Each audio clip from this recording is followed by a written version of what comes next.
So as Chris said earlier, this is a continuation of our sermon series, Our Place in God's World.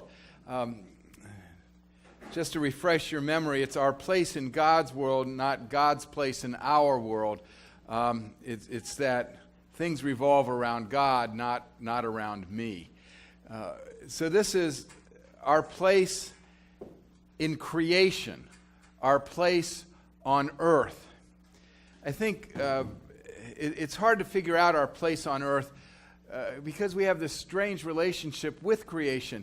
It seems so often we either worship creation or we abuse creation. We can't find quite a balance where our place is. Now I've chosen basically the entire second chapter of Genesis as the preaching text for about our place on earth. As you know, there are two creation stories in Genesis 1 and 2. The first creation story is about the gift of time. And that one we might know a little bit better. You know, on the first day God created, and then it ends with there was evening and there was morning the first day, and then the second day, and it ends with and there was evening and there was morning the second day, and so on. And you get the stages of creation, but it's the gift of time. I mean, they're marking, evening, morning, second day, third day, and so on.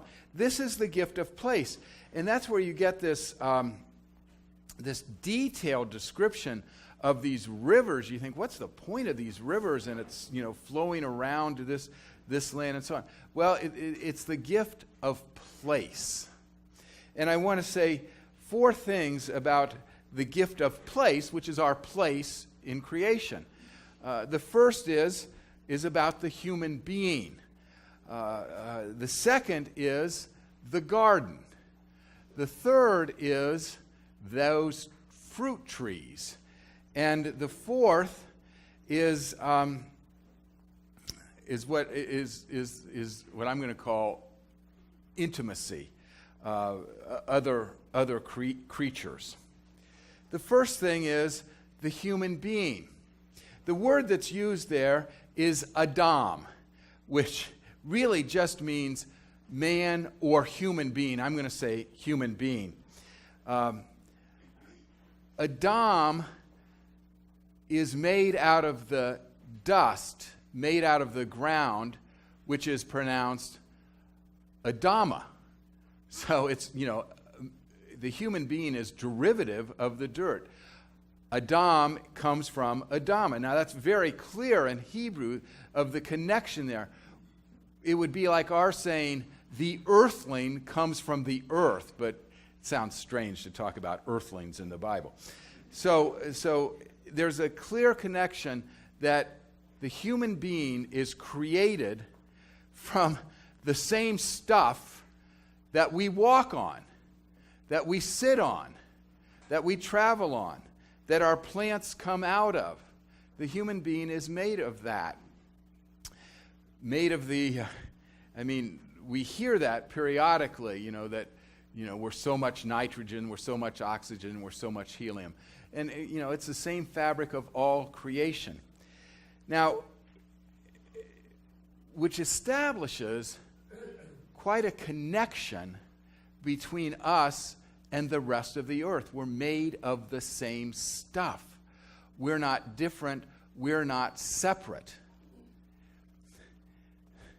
So, if we're made of the same stuff of the earth and of creation, when we abuse the earth, we're abusing ourselves. When we abuse the air, we're abusing ourselves. When we abuse the water, we are literally abusing ourselves. It makes no sense to denigrate nature because we are nature. We like to maybe separate ourselves from nature as if we're on a camping trip. And we go into nature and we leave nature, but it's not part of us. Well, the point is, we are nature. We're that connected to it in God's creation. That's the human being, made of the same stuff as everything else. God puts the human being in the garden. Gardens, when you think about it, have a purpose. We plant a garden for a purpose. And gardens tend to have boundaries and limits. Gardens are placed intentionally. This is a vegetable garden. This is a flower garden. These are the boundaries of it. God places the human being. God puts the human being in the garden. There's an intention there. And it says to till it, to keep it, to care for it. It doesn't mean to dominate it or abuse it. When we live in a place, we tend to be responsible for that place and to care for that place.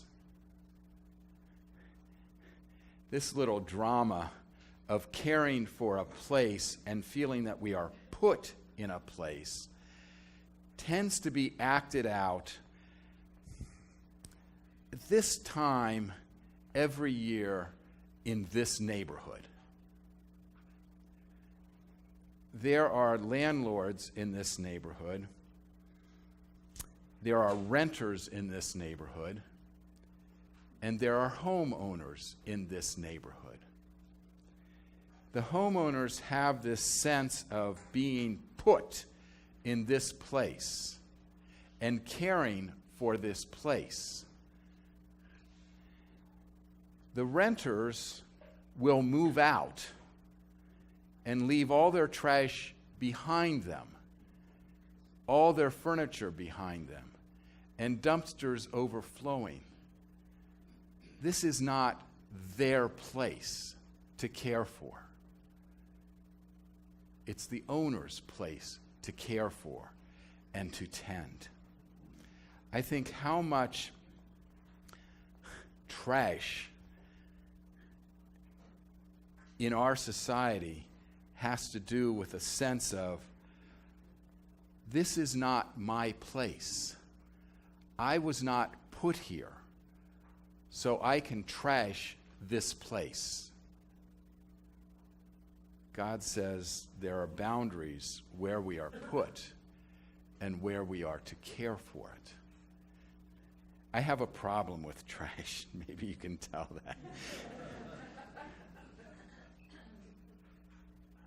Once a week, I go through the alleys of this neighborhood and call bulk pickup, because this is my place. When I walk through the short north, I see all the beer cans and all the bottles and all the pizza boxes and all the Wendy's bags and all the, well, no more White Castle for the time being. And I think, my gosh, how much trash food production produces. If we just ate responsibly and disposed of all the packaging of our food, we would be caring for the garden in which we're put. It makes a world of difference whether we feel that we're put in this place, for whether we care for it and whether we commit to it. So we are put in a garden of which we are part, of which we are made out of. And God says, you may eat of all the trees of this garden, except the tree of the knowledge of good and evil. I get a kick out of that, because most people immediately focus on, what's that tree, knowledge of good and evil? ignoring that,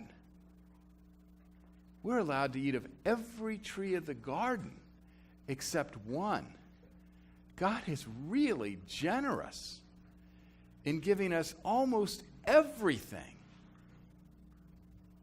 Rather than focus on the one for the time being, let's focus on all. You may eat of all of it. Now, the command, you may eat of it, acknowledges that we have freedom not to eat of it. God gives us the freedom to choose how to live in the garden in which we are put and to which we are committed and to which we care. We can care for it or not. We can abuse it or not. We can dominate it and try to conquer it or live with it. We have the choice on how we live in this garden. And that makes us different than the animals. All creatures breathe and have breath, but it's interesting in this story that it's only the human being that God says that God breathes God's breath into. It's like the writer of Genesis is making a point. The human being gets God's breath. So God has made us different, and we have the freedom to choose. In this neighborhood, in this place where I've been put to care for, people have stenciled on the street by almost every sewer opening. The Olentangy River starts here. Think before you pollute. You know, we have the choice in our place of polluting the river or not. Sometimes we care best for a place by being aware of who lives downstream from us, who's getting our trash. Then God says, after the human being is given the freedom to live in the place that it's put, God says, it's not good for the human being to be alone. And the translation is usually, let us find a helper fit for the human being. That really says is, let us find something corresponding to the human being. Let us find something suitable for the human being. So God creates the animals and gives the human being the responsibility for naming the animals. It's a wonderful verse in Genesis. This how the picture is drawn of God creating these animals and bringing them to the human being to be named. There's such a sense of cooperation, such a sense of working together, and you almost get the feeling that not only are they working together in unity, but you almost get the feeling that God is kind of serving the human being. God makes this dog and then takes it to the human being and says, name it. It's just a sweet picture of the cooperation of the human being and God. And the human being names these animals. And you think about it. Have you ever walked in the forest with a naturalist? Or ever gone to a farm with a farmer? They just don't say, there's a tree. They'll say, that's a sugar maple, and they'll tell you all about it, or that's a Japanese maple, and they'll tell you all about it. They won't just say, they're a bunch of trees. There's an elm, there's a maple, there's a sycamore. Yeah. And there's a birch, there's a beech, there's a walnut, and they'll tell you about it. What the leaves are like, what the fruit is like. They've really studied it. They name it because they've studied it, and they know its detail, and they have affection for it, and they have care for it. And the same thing with animals. It's not just, there's a dog. The person will tell you what kind of dog it is, and what it eats, and what its lifespan is. Yeah. The naming of the animal, the human being is to pay attention and care for it and know what it's naming and to observe it. In a sense, the first human being was a scientist or a poet, to know creation that well. In our place where we're put, we are to know our place and what is here as we care for it. But the animals aren't corresponding to, are not a suitable partner. So God creates one corresponding to the human being by taking a rib. It's interesting, it's a rib from the side, not from the top, not from the bottom, but from the side. The human beings are not inferior or superior to each other. They're equal to each other. And this, then, is the first time that we hear the human being speak. Flesh of my flesh, bone of my bone. What makes the partner suitable and corresponding is language. It's language. That we talk to each other, that we can understand each other,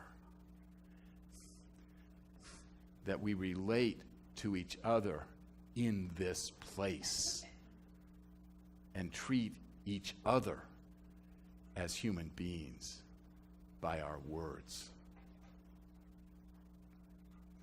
So that's our place on earth.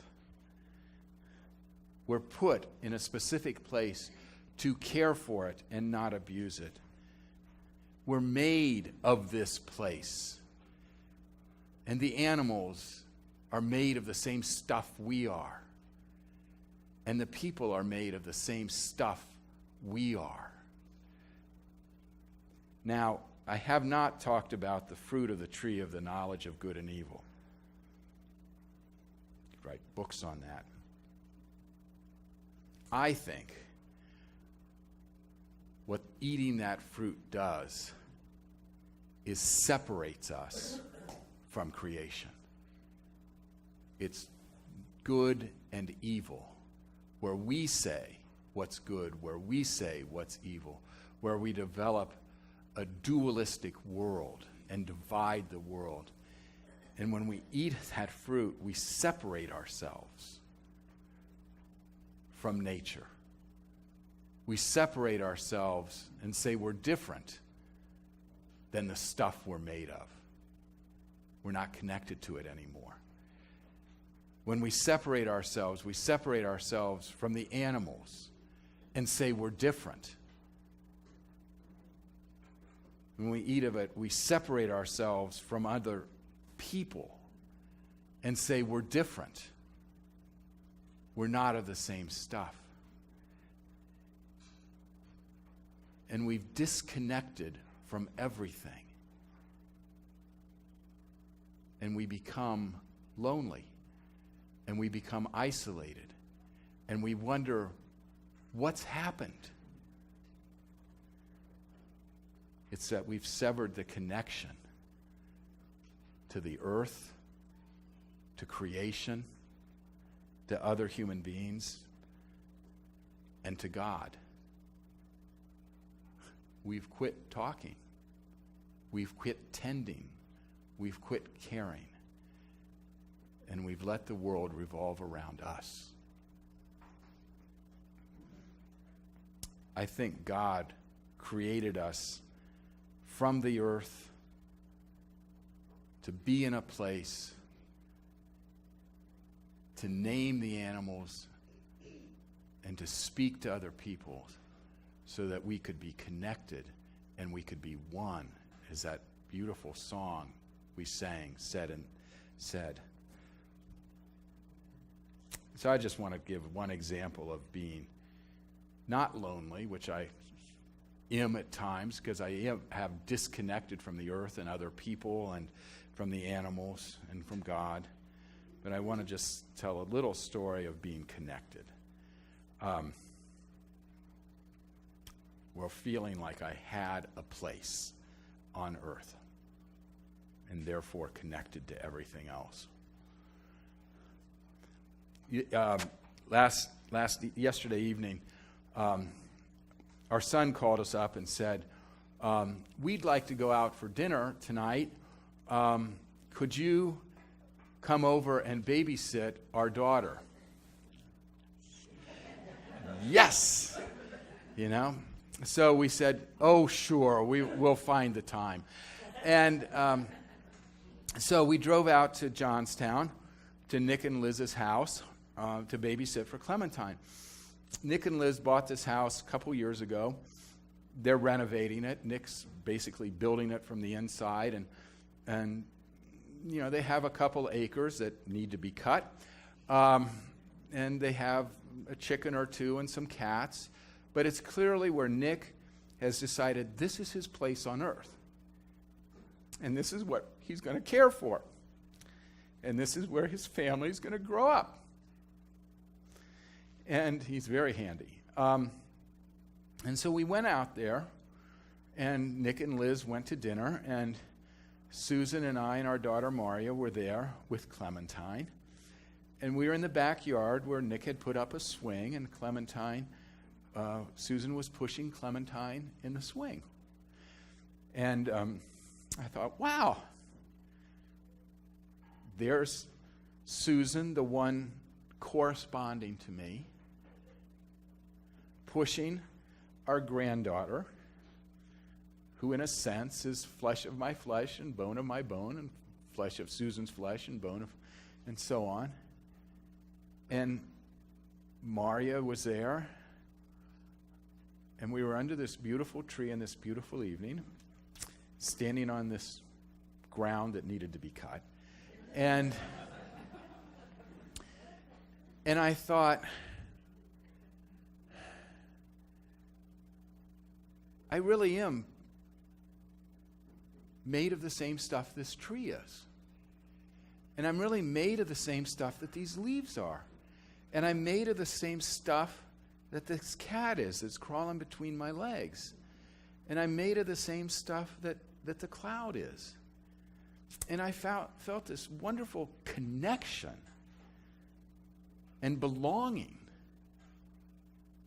And then we were talking, as human beings do.